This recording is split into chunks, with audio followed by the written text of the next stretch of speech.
to methamphetamine use, a 26-year-old Cortez woman, Elizabeth Rogers, appeared shocked to learn that she would be ineligible for free inpatient substance abuse treatment while a drug court participant. "I can't sentence someone to something the state doesn't have funding for," District Court Judge George Plew advised at the hearing. Shackled, wearing maroon clothing with Montezuma County Sheriff's Office inmate stamped on the back, the woman's jaw dropped as she turned toward a detention officer inside the courtroom as the judge continued. The drug court doesn't have funding until July 1st for inpatient treatment. Rogers had agreed to plead guilty in connection to her September felony drug arrest with a stipulation that she'd be able to enroll in the drug treatment program. After conferring with her public defender, Rogers agreed to proceed with the plea agreement, which included 24 months of supervised probation along with substance abuse testing and treatment. "You'll have to pay for all these services," Plew advised her. After indicating that she understood, Rogers replied, "Thank you, Your Honor." Her attorney, through her attorney, she announced that the court that she planned to seek outpatient drug treatment as a good faith effort on her part to prove she was committed to turning her life around. The state of Colorado has provided some funding for programs like the drug court, but some is not enough, said District Attorney Will First. "Treating offenders is much cheaper and more effective than incarcerating them," he said. The court administrator, Diane Boza, agreed, stating every dollar allocated for drug treatment netted a return between $15 and $25 to the community. Also from the Cortez Journal, they reported that the Cortez Police Department is investigating a dead body found in a boat in the 400 block of South Ash Street on Saturday. The owner of the boat was taking out his trash when he noticed a tear in the boat's cover, said Police Chief Roy Lane. The resident went over to look at the tear when he discovered the dead man and called the police. The man appears to have been in the boat for a while. The police are not releasing the dead man's name at this time or the suspected cause of death. However, he is known to police. Lane said it doesn't appear at this point in time to be anything suspicious. An autopsy is scheduled for Thursday, and the police plan to release more information at that time. Again, from the Cortez Journal, a Denver attorney has confirmed that a civil lawsuit is likely against Cortez Police Department in connection to a 2014 Make My Day criminal trial. In a letter dated January 12th, attorney Catherine Stimson notified City Attorney Mike Green that a Cortez family was determined to secure a fair resolution in connection to the February 14, 2014 arrest of Shane French. Stimson wrote that the family would take legal action if necessary and included a complaint and jury demand. Police arrested Shane French, 39, of Cortez inside his parents' home. He was initially charged with attempted first-degree murder, first-degree assault, criminal mischief, attempt to disarm a peace officer, obstruction, resisting arrest, reckless endangerment, and menacing. After spending 10 months behind bars awaiting trial, a jury acquitted him of any criminal wrongdoing. Based upon my evaluation of the facts and circumstances surrounding this incident at the French home, I've advised the family that they have viable and compelling claims for violations of their constitutionally protected rights, including illegal entry, excessive force, unlawful arrest, malicious prosecution, and claims pursuant to the Americans with Disabilities Acts, Stimson advised Green. In her letter, Stimson claimed that patrol officers Casey Eubanks, Jennifer Lodge, Boyd Nagel, Ryan Carter, David Allman, and Chief Roy Lane were all responsible for unlawful actions on the night in question. Green declined to comment this week and would neither confirm nor deny that she had received Stimson's letter. Neither Mayor Karen Sheik nor City Manager Shane Hale responded to a journal request for comment. From the Cortez Journal, reporting on Dolores, the town is asking for state grant money to help pay for maintenance and upgrades on its sewer system and water plant. The sewer plant needs 20 years of sludge to be removed so it can work more efficiently and continue to pass effluent standards. The price tag is over $185,000, which includes removal of 1.8 million gallons of sludge, a drying process, lab testing and permits, plus landfill costs to dispose 1,200 tons of treated waste. The water treatment plant upgrades will cost over $30,000. It includes a new pump house, some new water lines, and modernization of treatment systems as determined by the Colorado Department of Public Health. The pump house was constructed in 1954. The town is asking for a DOLA to cover half the total project's cost of $216,167. Regarding the proposed rate restructure study, the board will vote on the matter during an upcoming regular meeting. There are additional maintenance needs besides the water and sewer plant. Reinforcement is needed where the sewer line crosses the Dolores River. The sewer pipe itself has not been compromised, but a protective casing needs to be repaired. Although also a 2014 inspection of the 4th Street Bridge revealed maintenance needs, and Central Avenue is due for paving repairs more than just patching. Bridge repair estimates are expected later this year. Across the state, DOLA typically distributes $105 million in competitive grant funding per year for capital projects. The money is derived in part from severance taxes charged against mineral resource extraction and fees from federal mineral leases. According to the Cortez Journal, the annual meeting of Southwestern Colorado Livestock Association will be held at the Cortez Elks Lodge Saturday, February the 8th. The morning session begins at 9:30 a.m. with reports from the county and state officials. Representatives from the U.S. Forest Service, BLM Bureau of Land Management, and Colorado Parks and Wildlife and other organizations will provide updates on agriculture and community issues. The Southwestern Cowbells will host a potluck dinner at noon, and the business meeting will begin at 1 p.m. with regular business and election directors. Evening festivities start at 7 p.m. with a steak dinner followed by the announcement of the Stockman of the Year and Cowbell of the Year awards. Dance music will feature music by the band Vanishing Breed. Dinner and dance tickets can be purchased from any member of the board of directors. Tickets are $25 each.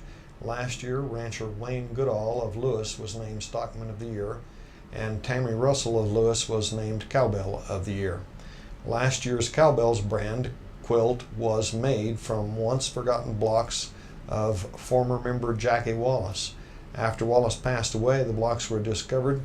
The Cowbells decided to make a quilt honoring Wallace and her husband, as well as 28 other ranching families. The winning bidder was Doug Aiken, Executive Vice President of Dolores State Bank, who paid a record of $5,400, according to Cowbell Paula Neal. Proceeds from a silent auction go towards scholarships for youths in Montezuma and Dolores County. According to the Southwestern Colorado Livestock Association, the group has awarded more than $40,000 in scholarships to date. For more information about the scholarship fund or to contribute to the silent auction, call Bill or Peggy Blackmer at 882-4270. The Durango Herald reported on an article regarding current oil and gas prices, which have collapsed in the past couple of years, leading to fewer jobs in southwest Colorado and concerns how fast the industry might rebound. In La Plata County, no more than 20 wells have been drilled each year since 2012, and the number of jobs has fallen from about 690 in 2011 to 580 in the second quarter of 2015.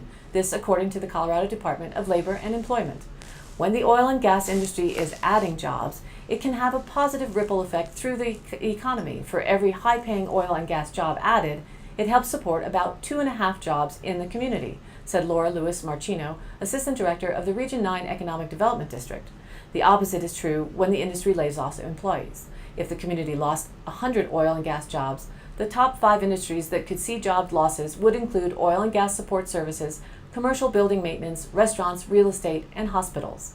At the same time, declining production will lead to a tight budget for the county, and it might not turn around quickly.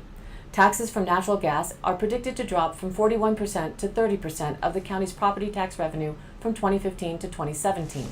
The decline of the industry is similar to the bust of 1985 because the industry is losing jobs at the same pace and the same percentage of the workforce, according to Sarp Ozkan, Senior Energy Analyst in Ponderosa Advisors in Denver. He predicts the price of oil could fall to between $20 and $30 a barrel, and the price of natural gas may dip below $2 again. But it is possible that oil prices could get back to $46 a barrel again this year. If some companies go bankrupt, it might reduce the glut of oil on the market and raise prices. But those companies might continue producing after their debt has been erased by declaring bankruptcy. A full recovery will likely happen in 3 to 7 years, and that will allow new oil well exploration depending on overall global economic conditions. And now, here's the local and national weather report. Our regional satellite shows the remains of snow activity in our state. Over the higher central mountains, there is still some snow falling today. The colors you're seeing are very light over Colorado, but if you notice towards the Utah border, a clearing. That indicates that a lot weaker system will be following that for today and tomorrow. Things will be clear. A weaker wave is moving over the higher elevations, and we expect that to give 2 to 4 inches of new snow for Grand Mesa, Park, Gore, West Elk, and the San Juan ranges. The gap in color, you can faintly see it on this map, shows a weak ridge of high pressure that's brought us drier conditions for tonight and tomorrow morning. As the clouds behind that gap get over us, they're weak and they have little moisture in them. We're only given a 10% chance of a short light dusting. This will leave quickly and we'll be dry well into next week. For our national weather map, you'll see there's deep moisture coming from the Gulf of Mexico surging north with a strong cold front, and this will bring widespread moderate to heavy rainfall. It can be expected all the way from the Gulf Coast to Ohio and extending eastward toward the East Coast. Rainfall amounts could exceed 2 inches for many areas across the southeast by tomorrow morning. A localized flash flooding with some scattered storms that'll be strong to severe are possible. Snow that has been ongoing over the upper Middle West will now be focused over Wisconsin and northern Michigan. For temperatures, they've been unusual. Mild readings can be found from the mid-Atlantic region southward to Florida ahead of this cold front, with daytimes highs well into the 60s and 70s. By the weekend, much cooler air mass will be arriving and highs will fall back into the 40s and 50s. Very cold weather is expected to continue over the Intermountain West and Northern Plains through the middle of the week, with a large surface high in place over the region. A weakening front is expected to reach the Pacific Northwest by tonight. This Pacific Northwest front favors patchy areas of light rain and snow at the higher elevations from Northern California to Washington through Thursday. Once the system works its way inland, we expect scattered areas of light snow over the northern Rockies and parts of the Intermountain West. In our 5-day forecast, temperatures will continue to be under our seasonal averages through the week, although tomorrow is still going to be below freezing for the high. Each day following for at least a week, we'll see a slight and steady rise each day. Some melting mid and late day will make those ice-packed surfaces most slippery. Nighttime lows will be single digits through Friday night and teens begin Saturday night. By Tuesday night, we hope to begin climbing through the 20s. Thursday should be mostly cloudy. Sunday, Monday, and Tuesday will be partly cloudy with all the rest clear. Wind speeds are not expected to be above 5 miles per hour through Thursday and Friday, but we'll have an increase of 3 to 4 miles per hour for Saturday and less than 5 on Saturday, with Sunday and Monday being 3 to 4 miles per hour higher again. Our weekly CO2 report shows last week's average was 403.11 parts per million. A week before last, 402.56 parts per million. 1 year ago, 400.03 parts per million, and 10 years ago at 381.62 parts per million. Now back to the news. Is pink the new orange? The Durango Herald reported on the potential legislation to add pink as an alternative to orange for official hunting use. Many retailers are finding a growing niche for all hunting elements with pink, pink camo, guns, and the like. Democratic Senator Carrie Donovan, the sponsor of bipartisan Senate Bill 68, believes the sport can attract even more women. In an effort to drive that growth, she has proposed legislation that would add pink to a list of acceptable colors to wear when hunting. A hunter is currently required to wear fluorescent orange to hunt elk, deer, pronghorn, moose, or black bear. The bill would add the option to wear fluorescent pink. The Senate Agricultural, Natural Resources, and Energy Committee is expected to hear the Colorado measure in committee on Thursday. Some women in the hunting apparel business say the move is patronizing. They underscore that growth in female hunting has spiked without pink being an allowed color.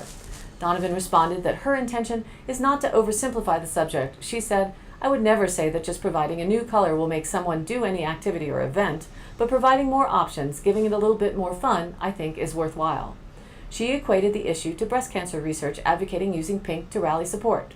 Donovan said, "If you want to wear it and it makes it more fun for you, then great.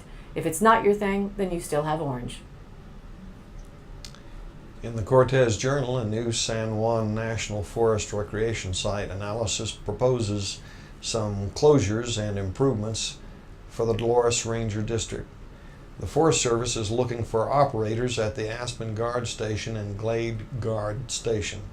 The cabins are closed, and an artist-in-residence program was discontinued because of its high maintenance needs.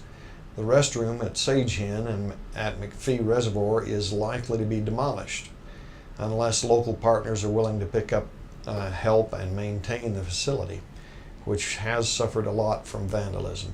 Also, the toilet at the West Fork Trailhead is proposed for removal. The bathrooms at Bear Creek and Gold Run trailheads will remain, but are proposed for less frequent servicing. Dolores County is advocating for a toilet to be put at Navajo Lake trailhead due to heavy recreation use there. Ferris Campground on the lower Dolores River is proposed for closure, but won't be demolished. Dolores County is working with the Forest Service to find a way to keep it open through volunteer efforts. The Big Owl Trail near Mancos is barrier-free for wheelchair use and is expected to continue to see regular maintenance.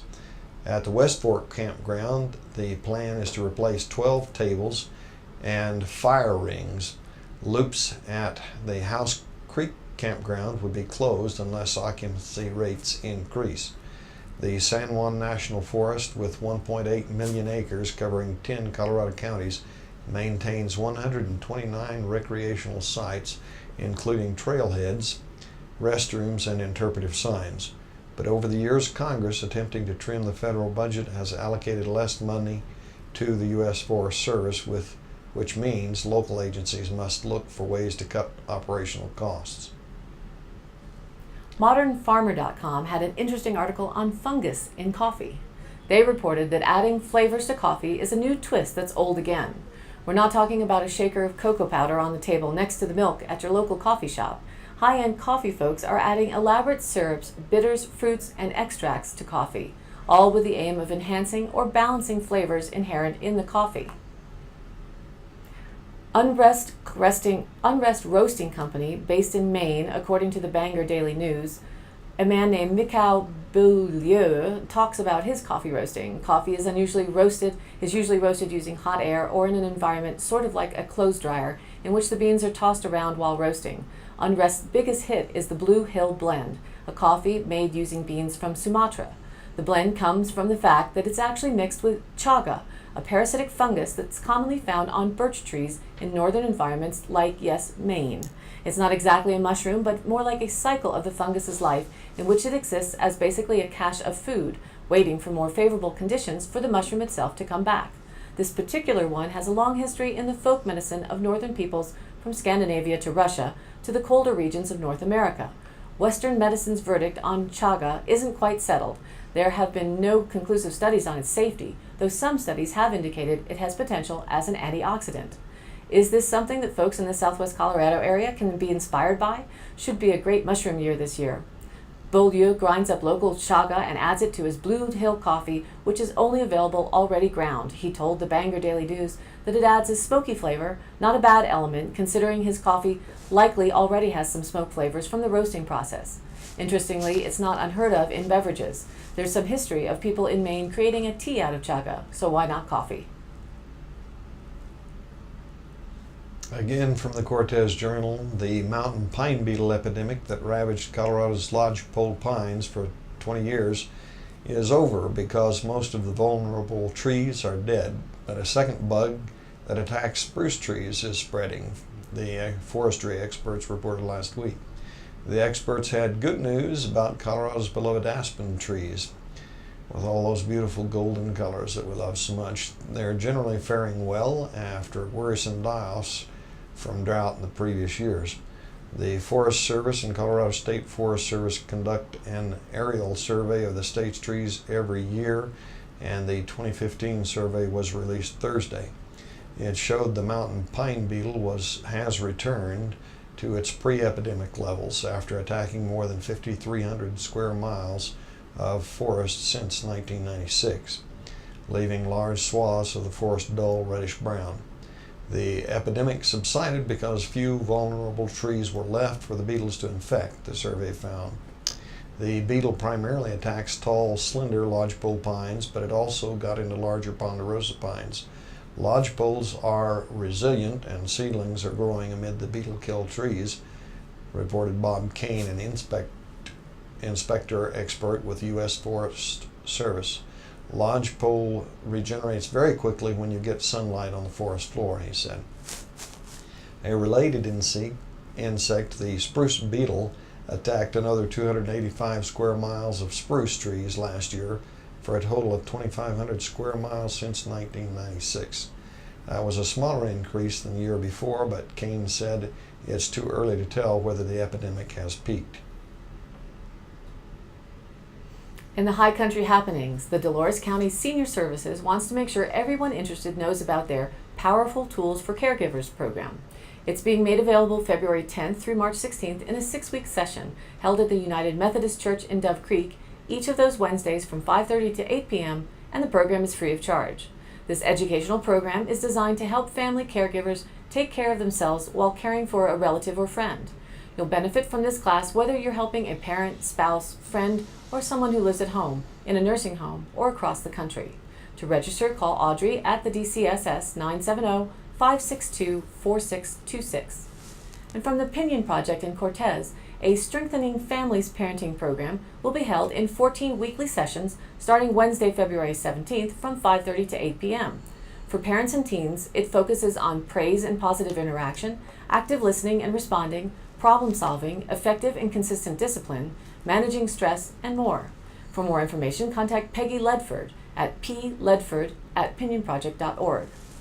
In the arts and music, singer-songwriter and musician Tiffany Christopher, who has been compared with Adele and Sheryl Crow, is headed to the Dolores River Brewery on February 27th. She's a one-woman band filling her shows with guitar, drums, and a singing style that can move in a heartbeat from smoky jazz to urban cool. Christopher has also opened for performers such as Indigo Girls, Annie DeFranco, and Little Feat. And the Mancos Valley Distillery presents Blind Boy and Bill on Saturday, February 20th. Doors open at 5 p.m. and the music starts at 7. Cover charge is $3. Blind Boy and Bill's roots go back to the Mississippi Delta and the sound of Robert Johnson, Johnny Shines, Lightning Hopkins, Muddy Waters, and Slim Harpo. The two are from the Four Corners area and Las Vegas. It's sure to be a swampy good time. We'd love to hear information about what's happening to support all of the regional groups, individuals, and communities. So please let us know your event by sending an email to dcbnnews@gmail.com or call 677-4119. Again, thanks for tuning in. This program's aired live at noon and rebroadcast at 2:30 and 8 p.m. on Channel 32.1 Dolores County, on Channel 30.4 in Montezuma County, and their cable Channel 5. And you can also rewatch the broadcast on YouTube at the DCTV News at Noon channel and check out the DCTV News at Noon Facebook page. Stay tuned for the special Spotlight interview coming up right after the news. For Kendra Cook and all those who are working to bring you DCTV and the News at Noon program from Dove Creek, USA, I'm Jerry Tope. See you next time. We have Cristy Jenkins, who is the new community facilitator in conjunction with the potential projects with the Colorado Trust. Welcome, Cristy. Thanks for coming. Thank you. So first of all, the Colorado Trust, what is it doing with our community, and what is it proposing, and what are we doing? So the Colorado Trust is a nonprofit that is offering funding to our community, asking our community to get together and have some discussions about what our community might need, what we like about our community, and what kind of ideas we can generate going forward. So what have they done so far? We've had some community meetings, I believe. Yeah, so far we've had a couple community meetings. We've kind of gone out in the community and asked what people like, what they find difficult, what they'd like to change about Dove Creek. And during the resident team meetings, we've gotten together and we've basically sorted through those piles and decided that we've looked at what people want to change about Dove Creek, and we've broke them down into what is the actual problem facing us. And our next step will be looking at the root causes of those problems. So when you say root causes, you mean the economics, or what kind of examples can you provide of what are things that people are looking at that are concerning for our community? We haven't actually gone through the root causes yet, but yeah, that's a good example. Through the root causes, we kind of explore things we can change, things we can't change, and things that we can have impact over. And the whole idea behind it is to try to get a better idea of what kind of project to submit, and get an idea of what would best serve the greatest number of people throughout the community.